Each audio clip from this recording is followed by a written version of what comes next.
आपने बहुत से लोगों को बोलते हुए सुना होगा कि अगर आपको लॉयर बनना है तो आपको बहुत पढ़ना पड़ेगा। People keep saying that if you want to become a lawyer you have to study a lot. ये कितना सच है? आज की इस वीडियो में हम बात करेंगे। I am going to tell you what it takes to become a lawyer. एक लॉयर बनने के लिए क्या क्या चीज़ें ज़रूरी हैं। Hi guys, I am Ayushi and welcome to law digest. So basically speaking of law, yes it is imperative, ये ज़रूरी है कि आप बहुत पढ़ेंगे जब आप लॉ करेंगे, बिकॉज आपको कमेंट्रीज दी जाएंगी, आपको बेयर एक्ट्स दिए जाएंगे, बुक्स होंगी, जजमेंट्स हैं, ये सभी चीज़ें आपको पढ़नी पड़ती हैं। That is correct, but then that is not sufficient. Because अगर LLB कोई कर रहा है, every one, if there is a batch of about 50 people, law सब पढ़ेंगे, LLB सब ने करा होगा, but the main thing is कि किस तरह से कौन उसको समझ रहा है, कौन उसको कैसे अप्लाई कर रहा है, and just not just the law, what about other skills. तो अगर हम और स्किल्स की बात करें लॉ के बारे में, उसमें हमारा पहले तो, जैसा कि हम कन्वर्ट्स करते हैं, एक आता है सबसे पहले तो लैंग्वेज। बहुत से लोगों को ये डाउट होता है कि हम तो हिंदी मीडियम से हैं, हमको इंग्लिश नहीं आती है, तो क्या हम लॉ कर सकते हैं? See, it really depends on the region that you're living in, because ऐसा होता है कि आप जहाँ पे रह रहे हैं वहाँ की लोकल लैंग्वेज जो है वो डिस्ट्रिक्ट कोर्ट्स में यूज़ करी जाती है। However, at the High Court and Supreme Court level, they obviously use English as the language, as the official language. But local courts में आपकी लोकल भाषा जो होती है वो चलती है। एंड बिकॉज ऑब्वियसली इंग्लिश का इसलिए रहता है बिकॉज थोड़ी यूनिफॉर्मिटी मेंटेन होती है। अगर इंडिया में ऑलरेडी इतनी डाइवर्सिटी है that it is very difficult for every person to know each and every language, इसलिए इंग्लिश को एक कॉमन लैंग्वेज बना दिया गया है। इनफैक्ट हिंदी में अगर आप देखेंगे, I wouldn't say that English is difficult, मैं ये कहूँगी कि हिंदी ज़्यादा डिफ़िकल्ट है। जब आप कोई FIR उठा के देखेंगे हिंदी में जो लिखी जाती है, and it's really difficult to read that FIR। And I would really say, मैं खुद ये कोशिश कर रही हूँ कि मेरी हिंदी बहुत अच्छी हो सके, and there is nothing to be ashamed about Hindi. Sorry that I'm digressing from the topic, but I really want to say this that आजकल लोग इंग्लिश को बहुत ही मतलब they take it as a prerogative in their life कि English तो हमें आनी ही चाहिए, अगर आपको इंग्लिश नहीं आती है देन आप में कोई टैलेंट नहीं है। नो, हिंदी में भी आप एक बहुत अच्छे लॉयर बन सकते हैं, या जो भी आपकी भाषा है आप उसमें बहुत अच्छे लॉयर बन सकते हैं। And it does not matter actually. However yes, text books जो हैं आपको मेजरली इंग्लिश में मिलेंगी। You will find the text books in English majorly, so it is important कि इंग्लिश आप सीखें। वो नॉट बिकॉज वो लैंग्वेज बहुत अच्छी है I would say, but then career की अगर हम बात करते हैं, अगर हम लीगल करियर की बात करते हैं, तो येस इंग्लिश आपको आनी चाहिए। It will help you, it will take you a long way, but then at the same time it is not necessary. वो एक मैंडेटरी रिक्वायरमेंट नहीं कहूँगी मैं, बट येस वो ज़रूरी है। Second, communication skills. आपकी कम्युनिकेशन स्किल्स अच्छे होने चाहिए। Now I am not saying here, यहाँ पे मैं do not confuse between language and communication. Language is the medium that I am using to communicate. Communication से मेरा मतलब है कि हम अपने आप को कितने अच्छे से एक्सप्रेस कर पा रहे हैं। कोर्ट में आप देखेंगे जब you are practicing, you really don't get time. इतना टाइम आपको नहीं दिया जाएगा कि आप अपनी बात को बहुत डिटेल में एंड बहुत टाइम लेकर एक्सप्लेन कर सकें। So it is very important कि आप कम शब्दों में अपनी पूरी बात कह सकें, उसको सही से कह सकें। You can say whatever you want to say, whatever you want to communicate, you can communicate in the best possible manner in the shortest possible time. ये बहुत ज़रूरी है। Then moving forward, not just oral communication, I would say written communication में क्या होता है, here words play an important role because every word has a meaning in law. आपको interpretation vary करता है हर word का। Further, ड्राफ्टिंग में भी ये बहुत ज़रूरी है that whatever we are feeling we are able to put it down on paper. Now feeling as in not your emotional internal feelings, feeling as to your interpretation of the law, your understanding of the situation of the case, your understanding of the issues and what can be your arguments, ये सब चीज़ें ये आप paper पे अच्छे से ला सकें, ये भी एक स्किल है, ये भी एक कला है। देन क्योंकि हम अभी कम्युनिकेशन की बात कर रहे थे and I use the term interpretation, interpretation बहुत ज़रूरी है। It is very important that how you interpret what you read, what you listen. So interpretation एक बहुत इंपॉर्टेंट रोल प्ले करता है। If I get a WhatsApp message तो मैं उसको एक अलग तरीके से पढ़ूंगी, मेरी फ्रेंड शायद उसको एक अलग तरीके से पढ़ेगी, मेरी फैमिली मेम्बर्स उसको शायद अलग तरीके से लेंगे। So interpretation varies, it is human, but then what matters is कि आप किस तरह से किस सिचुएशन को, फैक्ट्स को, लॉ को कैसे इंटरप्रेट करके अपने फेवर में यूज कर सकते हैं। Because at the end of the day जो भी आप पढ़ रहे हैं आपको उसमें से पॉइंट्स निकालने होंगे for your own client. You will have to fetch out the points for your own clients from whatever you are reading. So interpretation plays a very important role. Interpretation कैसे improve होगा, although मतलब इस पे भी एक पूरा analysis and lecture किया जा सकता है, but the basic thing that I would से is read a lot. When you will read many texts, बहुत ज़्यादा से ज़्यादा आप पढ़ेंगे एंड आपके होराइजन ब्रॉड होगा, आपके सोचने की शक्ति बढ़ेगी, you will be able to think broadly, you will be able to imagine a lot of scenarios in your head and you'll be able to think holistically.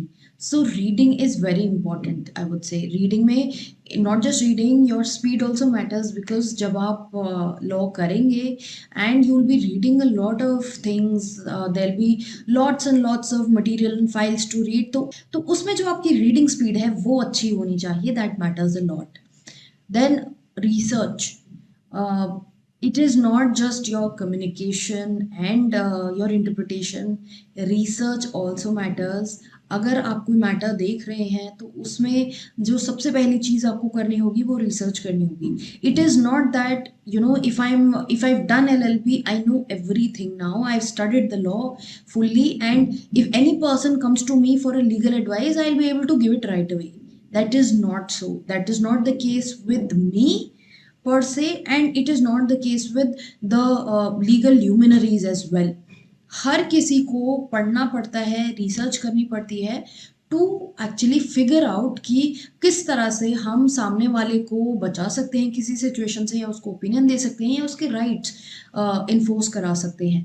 तो रिसर्च बहुत ज़रूरी है। Now this research is not random Google research, this is a detailed good research that is to be done. I would really say कि research के लिए अगर आप if you want to work on research, your research skills, then what you should do is topic उठाइए कोई legal current का, कोई भी टॉपिक उठाइए एंड उसके बारे में try to research, pick up any issue that has been dealt in a judgment. Before reading the judgment try to research that अगर आप लॉयर होते दोनों में से एक पार्टी के तो आप किस तरह से क्या आर्ग्यूमेंट्स लेते। So this kind of research when you will do, you will understand कि किस टाइप की आपको लीगल रिसर्च लगेगी। And not just for litigation, for other areas as well, research is required in every field. So if we speak of legal field, आपको अच्छे Google scholarly articles पढ़ने चाहिए। You should read sites like Manu Patra, SEC Online, जहाँ पे अच्छे articles आपको मिलेंगे apart from the judgments। ये database यहाँ पे आपको अच्छा मिलेगा पढ़ने के लिए। So go for sites like these। जो आईवी लीग यूनिवर्सिटीज़ हैं उनके रिसर्च पेपर्स उठा के पढ़िए, they will help you in future. Then further हमने बात कर ली कम्युनिकेशन की, इंग्लिश की, इंटरप्रिटेशन की, रिसर्च की। Then another thing that I feel is very important is that organising and management skills. आपकी ऑर्गेनाइजिंग एंड मैनेजमेंट स्किल्स भी मैटर करती हैं। Even if you are a great lawyer, you really know the law and your interpretation skills are good, your research skills are good, but then at the same time ये बहुत ज़रूरी है, it is very important that you are able to organize things in a proper manner, because when you will start practicing, there's not only one case, okay, there'll be many cases to deal with, or there'll be many assignments to deal with, if you go for corporate law or anything like that. So in that case, you need to be very organized. आपको ये भी skill ज़रूरी है कि because there is a lot of documentation, so ये भी ज़रूरी है कि आप अपने लैपटॉप में कैसे फोल्डर्स क्रिएट करके कैसे फाइल्स को सेग्रीगेट करते हैं. All this is very important. It comes from practice and management की. जब मैं बात कर रही हूँ, it is not just managing cases briefs, it is also managing the clients. Very very important. It is very important that you're able to manage your client, you're able to provide them what they need. Also, it might happen that clients sometimes they might get unreasonable, and they might get restless as to things. You are the one who has to deal with them. So ये सब skills भी आपको आनी चाहिए. When we're speaking of this, further I would say social skills बहुत important है. So आपकी networking skills, आपके etiquette, all these things are also very important. Because at the end of the day, अगर हम प्रैक्टिकली बात करें तो law में it is 80% of networking that works. Because what happens is that this profession is like the profession of doctors. कोई अगर आपको बताता है कि ये डॉक्टर अच्छा है, इसकी दवाई खाने से मेरी तबीयत ठीक हो गई, I got fine by having tablets suggested by this doctor, then you also go to the same doctor. So everything happens through the word of mouth. So networking यहाँ पर बहुत मैटर करती है. It is very important that you are able to reach out to people and you're able to connect with people, even with your fellow batchmates, colleagues, how you're able to talk, how are you able to network with them. Because it really happens, जैसा कि हमारा बाटा system चलता था, यहाँ पर law में भी ऐसा ही होता है कि एक के पास कोई किसी एक पर्टिकुलर केस को करने की स्किल है, दूसरे के पास किसी और केस को करने की स्किल है. So they refer the cases to each other. उनके पास अगर कोई क्लाइंट आ रहा है, so then they can forward it to you. तो ये चीज़ें बहुत इंपॉर्टेंट है. So theoretically no one will tell you this, no one will teach you this. ये आपको बुक्स में नहीं मिलेगा. This is all from practical experience, that all these things also matter, and not just matter, they are very important. They are a part of the profession. Then apart from this, I would say that just be very active, especially in litigation. What you have to do is you have to be in the court, you have to reach the court at 10. आपको display board का check करना रहता है कि हमारा item number call out तो नहीं हो गया है. Then you have to roam around. अगर बहुत सारे मैटर्स अलग अलग कोर्ट्स में लगे हुए हैं, you have to go from one building to another और one court room to another. That is, it matters. Physical strength matters because you have to be very active. Now apart from this, अब court में hearing के बाद you have to go back to the office, you have to open files, you have to read, prepare for the next day, do research.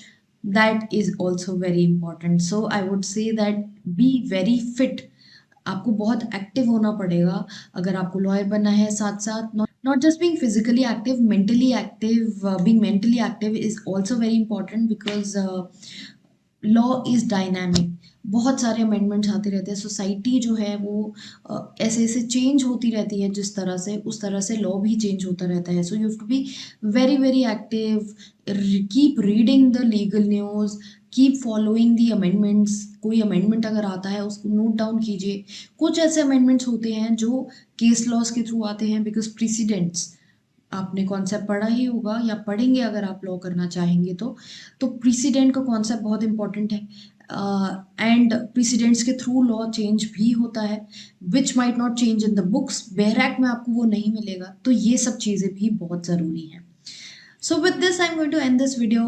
In case you feel that there is anything that can add on to whatever I've mentioned, please feel free to write down the same in the comment box below so that it can help others.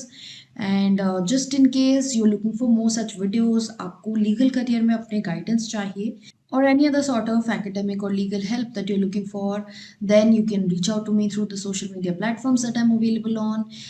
हमारे channel को ज़रूर subscribe कीजिए for more such videos and also keep following us on Instagram because there we keep posting a lot of important legal content that will really help you in the long run, and also don't forget to press the bell icon.